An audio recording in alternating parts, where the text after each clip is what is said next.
to my channel. It's nice being with you again. I'm always happy knowing that you are right there. This is your girl again. My name is Blessing Ifreke. Thank you for stopping by. In my previous video, I talked to you about the steps I took, the tips I used to successfully wean my 16-month-old toddler. I told you we have completed the session and everything is going on smoothly now. My baby is beginning to eat. I have fully recovered. He has fully recovered and we are moving on. So I told you the process of weaning is for the two. It's not just for the baby, but for the baby and the mom. Both of them suffer during this weaning process. So I tackled on the tips you can use to successfully wean your baby to reduce the stress on this little one. And I said in this video, I will be talking about how the mother can cope with the stress of weaning her baby. So if you're weaning your baby, or you want to wean your baby, or you know someone who is, and you want to give tips to that person that can actually help that person to succeed, then you just have to watch this video till the end. This is the video you need, okay? So please don't click away. Let's just dive into this video like right now.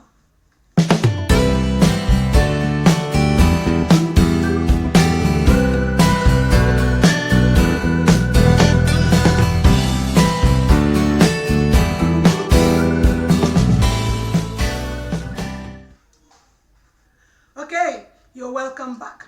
I don't want to waste much time in this video, so we are just going to start like immediately.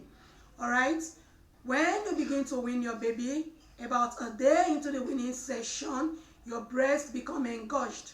Your breast become engorged because you are no longer nursing, and the milk that is being produced by the breast is, retained in the breast. It's not coming out. The baby is not sucking it out. So the breast is producing milk. This milk is not going out, and then it makes the breast to become engorged. It becomes very hard and painful. And believe me, that pain is not funny at all. So that is one thing you need to take note of. This can get to its peak about 3 to 4 days after your weaning process begins. Now, what would you do to soothe your engorged and aching breast? What I normally do is I pour warm water on it from time to time when I bathe, and when I feel when I feel much pain, I pour warm water over it.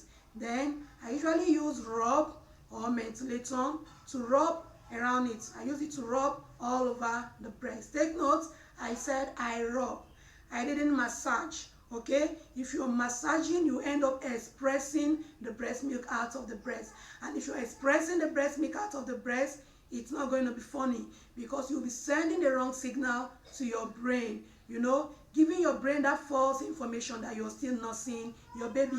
And the brain will be sending information to the breast to produce more milk. So instead of the one that is there draining away and the breast to stop producing milk, it will keep producing milk, and then it gets it keeps getting engorged and you keep feeling that pain. So don't express. Resist the temptation to express.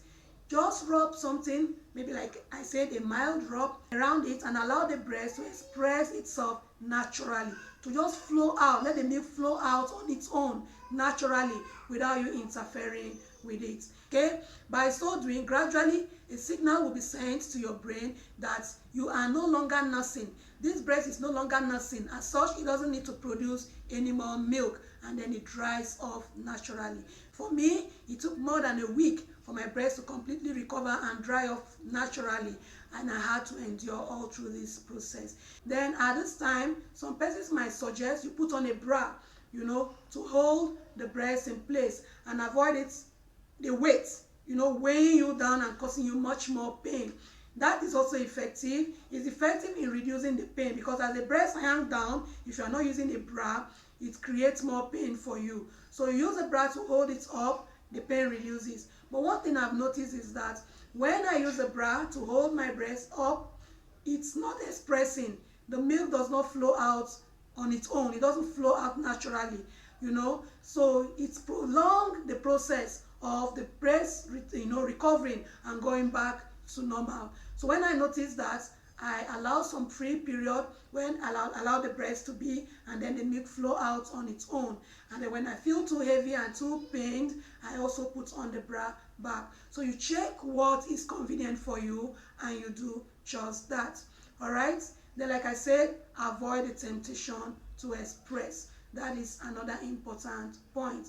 Then, of course, at this period, you really want to stay away from your baby, because being close to your baby, you will have that temptation to nurse your baby, especially when you see your baby so restless, so emotional, crying so much. You might be tempted to want to nurse your baby, to even relieve yourself.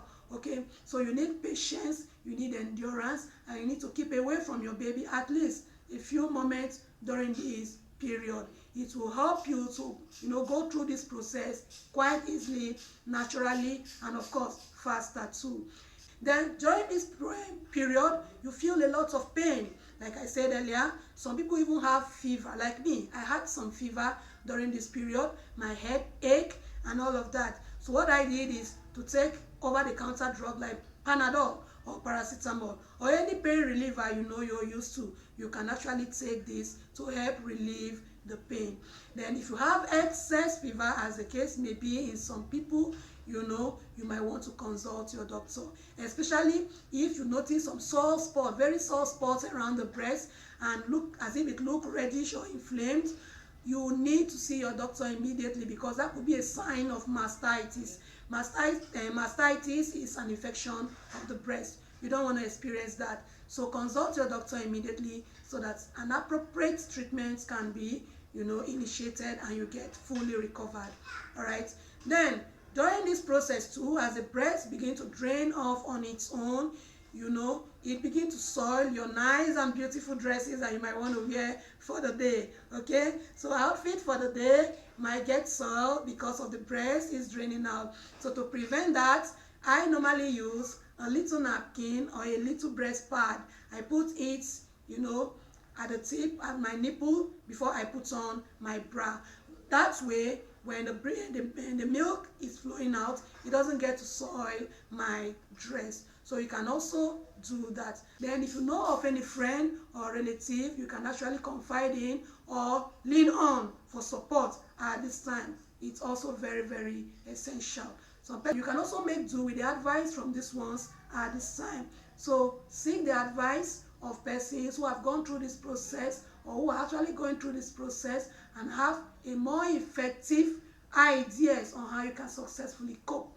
You can also make do with this. These are some of the tips I have used to help myself during the process I was weaning my baby, and it was very, very, very effective for me. Like I said, we are done with the process. I have recovered, my baby have recovered, and he's eating very well now, and we are just fine. All right, so you might want to try out these tips, and alongside any other one you get around, that would be very fine. Thank you very much for spending this time with me. Thank you for watching this video. If you're new to my channel, please do not hesitate to click the red button and turn on the notification bell so that whenever I make new uploads like this, you get notified. Okay, and endeavor to watch my other videos. Believe me, you will enjoy every one of them.